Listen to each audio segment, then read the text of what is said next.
We started off great. And 2019 was amazing. And then we faced adversity in 2020. And if anyone has followed the Michigan football program, a lot of things went wrong in the past year. And when I think about over the past 12 months, I stand before you so honored because for a lot of people out there, they didn't believe we belonged there. They didn't believe I belonged there. They didn't believe that I was the right man leading our program offensively. And I'm forever grateful for Coach Harbaugh because he believed in me. And when you have that type of support from your head coach, that means the world.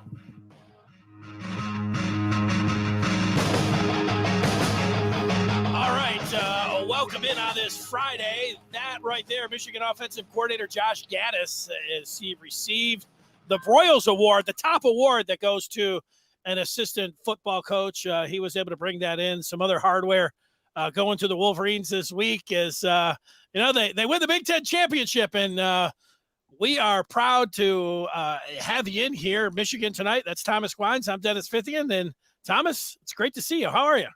Hey, it's great to be seen. Obviously, it's been, a great week for Michigan football.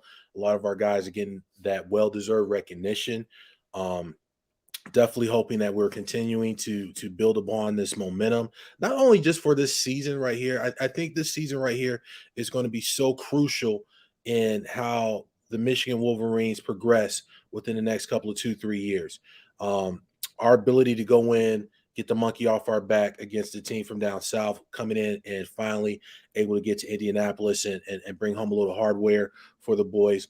That's going to be huge as far as recruiting goes. That gives us a little bit more credence and credibility when our coaches are going into these young men's homes in order to try to bring them to Ann Arbor, as Jamie would say, to wear the winged helmet. So all that to be said, it's a good time. It's great to be a Michigan Wolverine, but as I've said time and time again, the job is not done. Still a lot of work left to do, but I'm super excited for these guys right now.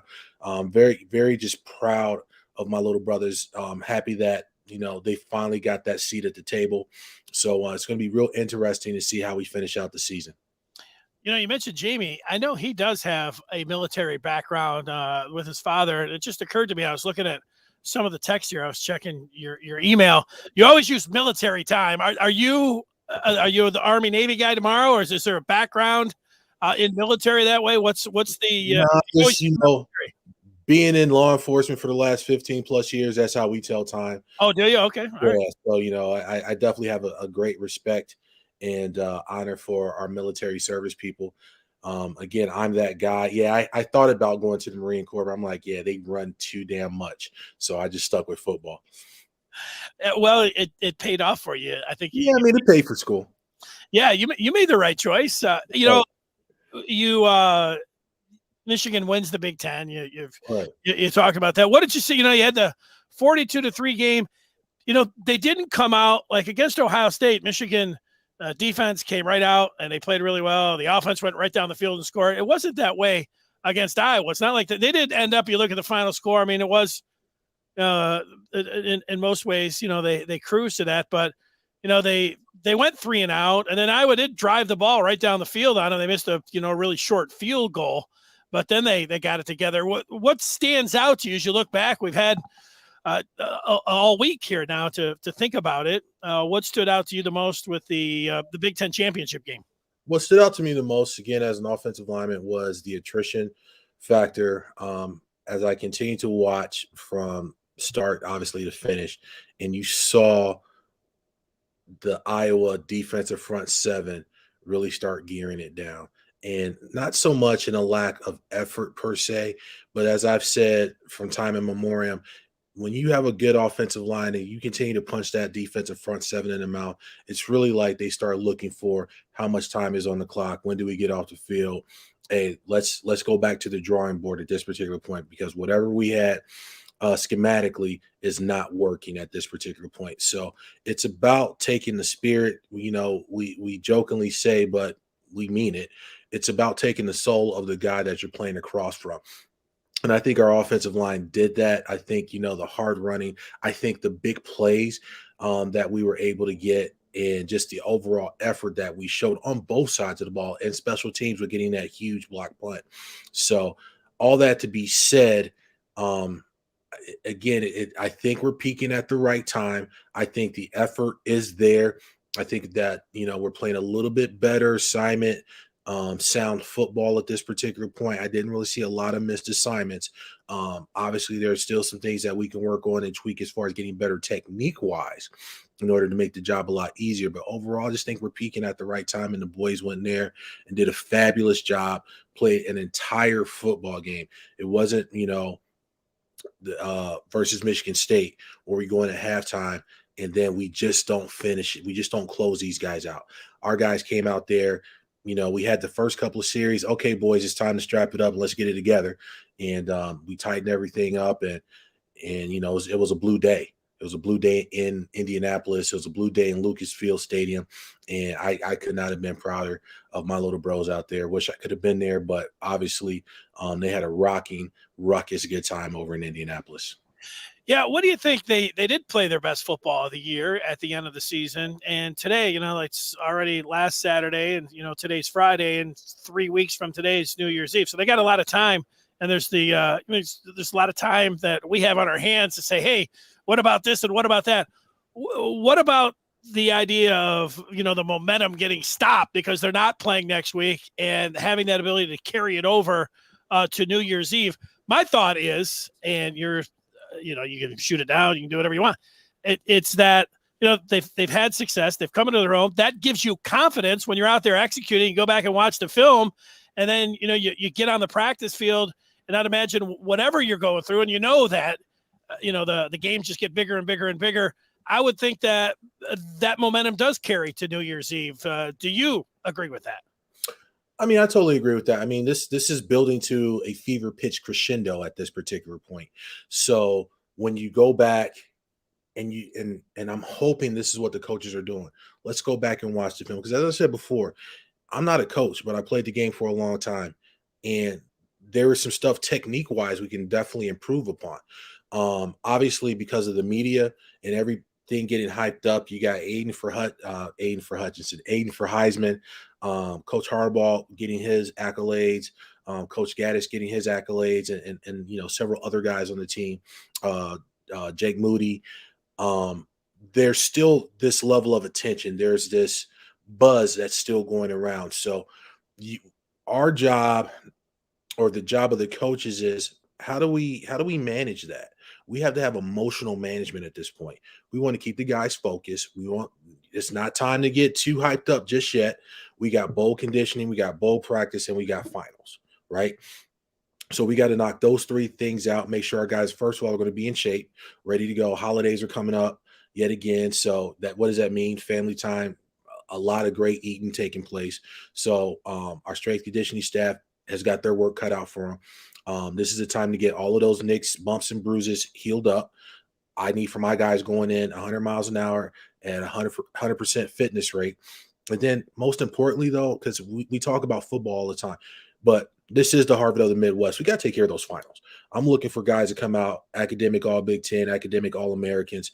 At the end of the day, we are here to get an education. I get it. Football is selling, but, we have to make sure that we take care of our student athletes. And there's a reason why student is first, and make sure our kids are doing what they need to do in the classroom. It's Thomas Guynes, former Wolverine, talking a little bit about Michigan football here. You guessed it here, Michigan tonight. What do you recall? You just went through like the study and making sure your diet, healing up, all those different things. What do you remember about if there were challenges? You went bowling.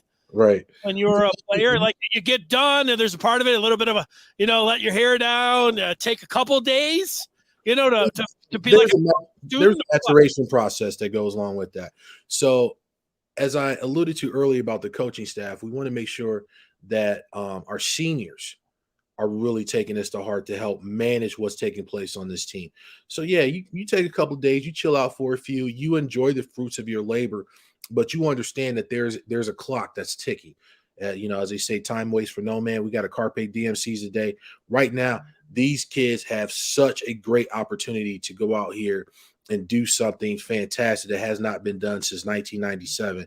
and to go out and be able to shake up the world at this particular point. So, again, rest up, enjoy your time, see your family, hang out with your girl, hang out with your boys, but understand that there's a ticking clock, and when that clock hits that certain hour, it's time to shut out all distractions. Let's regain our focus and start, getting pinpoint, laser attention, laser focus to the mission at hand. Because again, we're going to take on a pissed off Bulldog team from Georgia, based off the fact of how they lost that SEC championship. So obviously, you got that particular aspect. You got the SEC versus the Big Ten.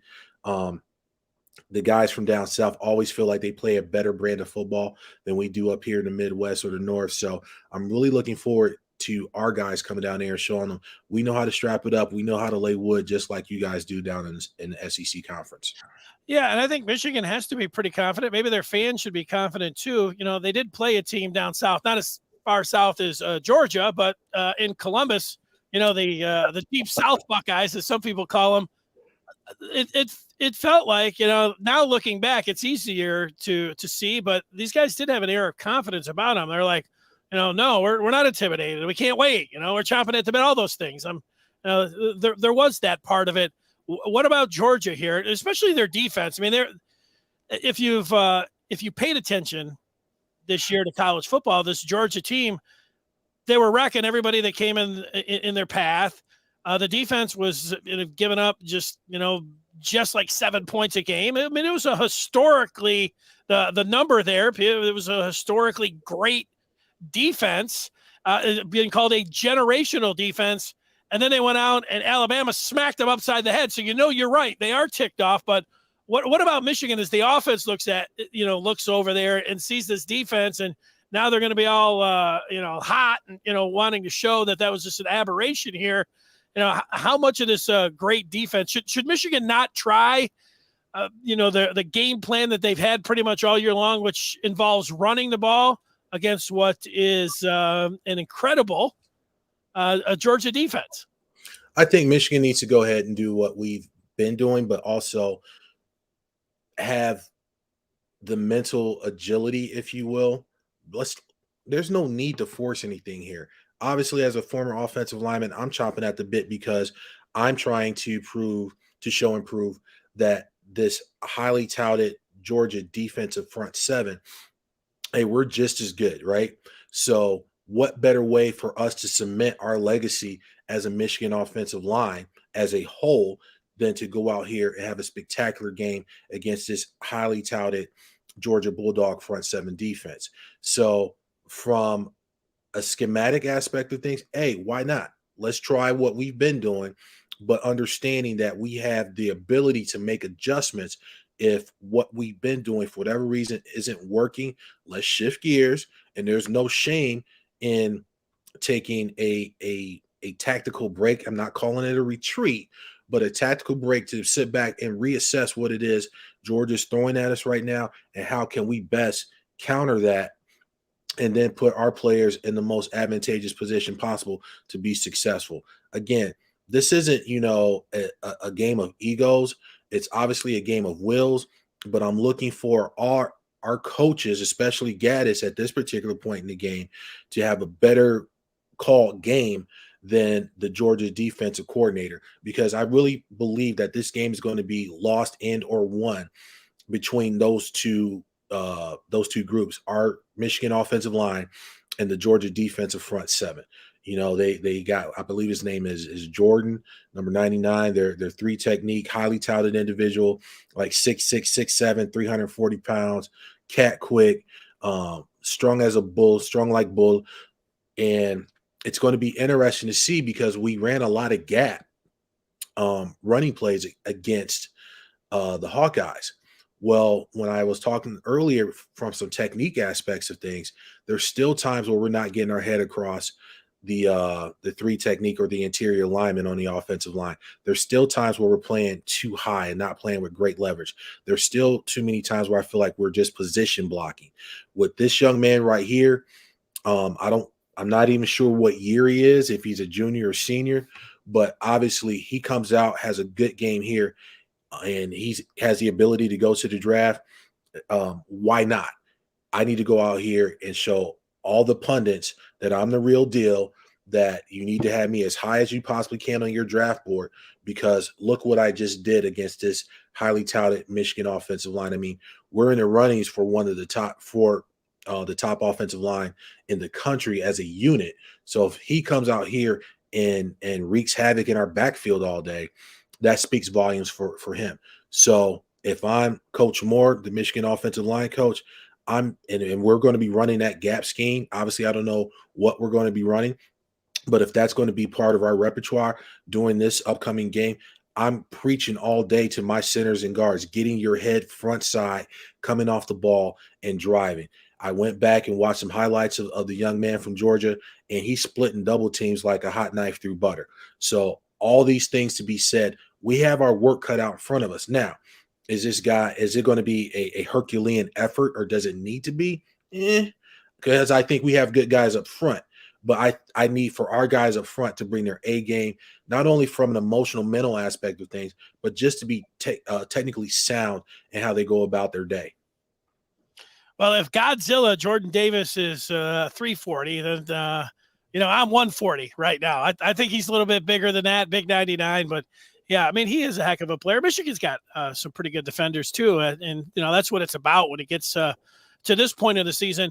I think it's an interesting day for Josh Gaddis. We heard him there on the Broyles Award as the reception.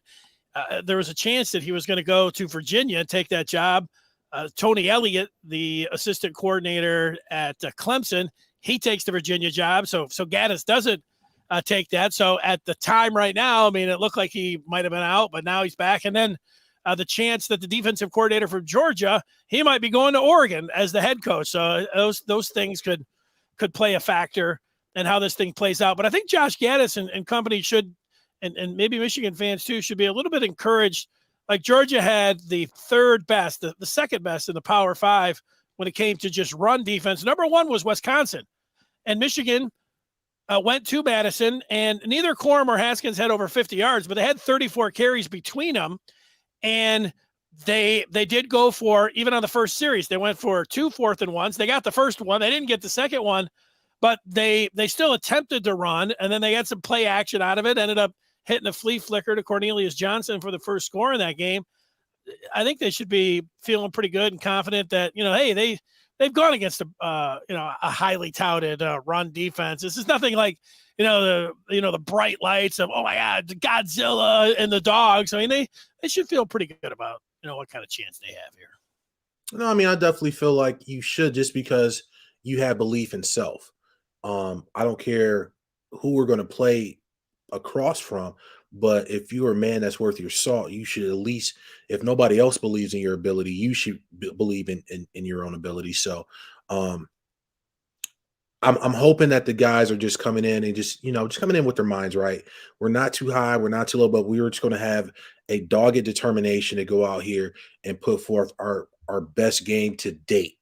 Again, all I want to see is continued improvement, because again, this is really going to be huge as far as our ability to go into these young men's homes when the recruiting season opens back up, and continue to try to bring in some quality talent into the Hallow Halls of Schembechler Hall, and to continue to build on what this year's team has laid down so far. So at the end of the day, yeah, they're good, and they got Godzilla or whatever you want to call him today. But as my dad always used to tell me, it's just a man, bleeds just like you. So it's all about how bad do you want it, and what are you willing to sacrifice to go get it. So hopefully our guys up front putting the time in the film room, putting the time in the weight room, and really just getting their mind right as a unit. Because again, going back and watching this kid, and a lot of the double teams and a lot of his TFLs, he was splitting guys. He was making plays down the line, chasing plays down from the back end. Shows great athleticism. And I say all that to say, yeah, he's a beast. But you know what? He hasn't played us yet, and we got something for him. This is an aside before I get to the next point here. I would guess, I know it doesn't happen at the pros. I don't think it happens in major college football either. It's not like Michigan's going to look over there and see, Jordan Davis at 6'6" and 360 or whatever he is, and be like, whoa, like we're intimidated, and to what your dad had to say. But I think in high school that does happen. Like, I know he wasn't even our best player, but he was a big kid, junior. He probably was, 6'3", and he might have been over 3. We always did put him out front when we were stretching before the game. And I felt like the other team, like, yeah, they're going to take a look at Big John, man. They're going to be intimidated. But, you're kind of, you're a big guy yourself. Did that happen in high school? Like, would they put you on the 50 and be like, come on, Thomas, go out there when we're stretching out to intimidate this other team? Well, I mean, you always have what they call the get off the bus test when a team gets off and, you start eyeing those guys up. I don't recall me actually being that guy. I've been large my whole life, but at the same point in time, I never really tried to project that to anyone. If I was going to intimidate you, it was going to be on the snap of the ball because I just drove you to football hell. So it's interesting that you bring that up because of the fact that for so long, I really do feel like we had a mental block. When I say we, I'm talking about the Michigan football team of teams past, had a mental block against some of these other highly talented teams, almost to the point where there is that false sense of enthusiasm where we were whistling through the graveyard. I don't get that sense with this team. I really feel like these guys have a genuine confidence and belief in self based off the amount of work and attention that they have paid to their craft at this particular point. So I think whatever the coaches are doing, continue to do that. I said it time and time again. I think Coach Harbaugh did a great job assembling this year's assistant coaching staff. They really got these guys believing in them as coaches, but more importantly, within themselves as individual players, but as a team as well. Well, I could say it won't be long now, but it just depends how you feel like 3 weeks.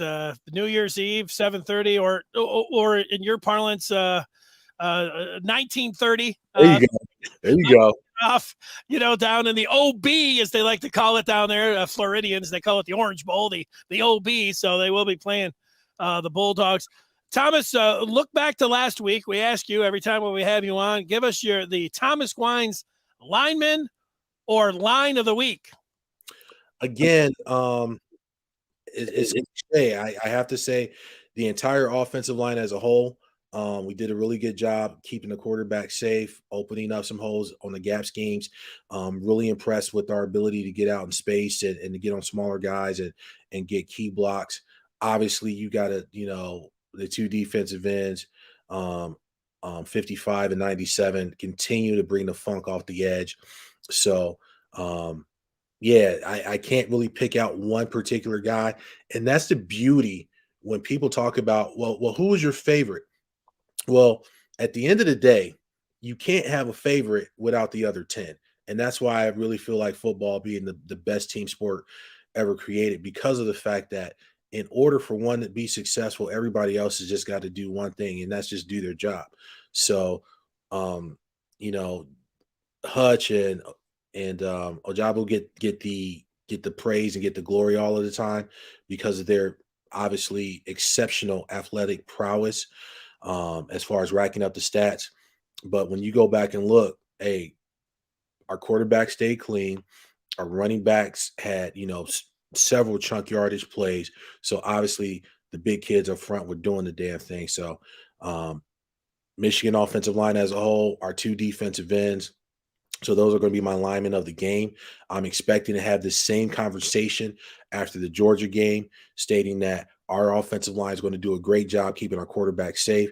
K, JJ, whoever's in there, are going to be smart as far as making plays, but also managing the game. All right, let's not beat ourselves trying to force stuff in there that we know we shouldn't be throwing, and taking care of the football. And that's going to go for our quarterbacks, making the right reads, making the right passes, and our running backs are going to be carrying the mail. Yeah, that's great stuff. And you know what? You were talking earlier, there's so many of the guys that got the individual awards, and the offensive line is up for there's Joe Moore offensive line, right, award there. And Sherrone Moore should get a lot of credit. I mean, I was myself worried about, I had heard Sharon Moore talk, and he's very captivating to listen to. I mean, he's got a charisma to him, but, there's more than just, being a good looking guy, going up and, saying all the right things. It's like, hey, he's very good. If he's anything like he talks, he's going to be great. But, as a guy who played the position, you and Coach Moore, and the way they seem to get better as they go on, I can't imagine there'd be a better pick, for an offensive line to get that award. And Sharon Moore did a hell of a job. He's did a fantastic job based off of performances of past years in comparison to this year's offensive line. Like I said, yes, because I'm a perfectionist, because I feel like we should be held to a very high standard, and by doing so, we're always going to get a very polished product, if you will. But yeah, there's still a lot of things that I see from a technical aspect of things that can be improved upon, making us an even better offensive line. But based off of the product, the performance that has been put forth this season, I have, really no real big complaints. Coach Moore, what I love about Coach Moore is the fact he's still a young guy, and he played at a very high level at Oklahoma. So he gets it. There's something to be said when you have a coach that's been there, done that, and he's telling you what to do. Being offensive lineman, we're all 6'3" and up, all 300 pounds and up.